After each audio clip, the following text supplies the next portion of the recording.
Hello, everybody. My name is Christina Foreman, and I'm a family nurse practitioner. And today I would like to discuss Domestic Violence Awareness Month. So, a lot of people may figure, they don't understand abuse and why people don't get out of the abusive situation, but they have to understand that, they're going through a rough patch. And some of the times people believe that they're doing this because it's something they did wrong. But we have to understand that love does not hurt. So, with that said, we need to recognize, report, and prevent, domestic violence, whether it's a family member, whether it's a friend, or even if it's, a loved one that is abusing, because it could be a mental abuse that people are going through, it could be physical abuse, and it can also be verbal abuse. So, with that said, I did have some important resources for individuals that are going through, domestic violence. One is we can call the National Domestic Violence Hotline, which is pretty much worldwide. It's a 1-800 number, and it's on the bottom of this screen here. We can also access the National Domestic website as well. That's one way, we can actually, help individuals, get through domestic violence and get away from the situation. We also have the Maryland Domestic Violence website that they can access as well, which is at the bottom of the screen.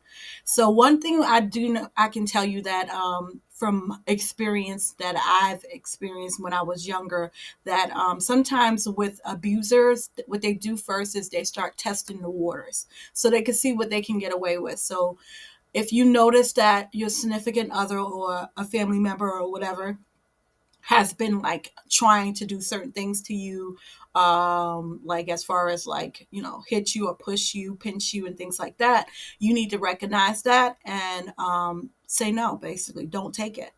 And I understand that a lot of individuals feel like, especially the victims, they feel like, oh, I don't know who to talk to because I don't want someone judging me. And that's fine. So they may not go, they may not talk to their family members. They may not even talk to their loved ones when they feel like something is going on. But one thing I can say is that it is important to be that person's resource and their support system. So whether they want to, acknowledge you or not, if you can just have that listening ear and just make sure that you are listening and not being judgmental, they will be more open to listen to you.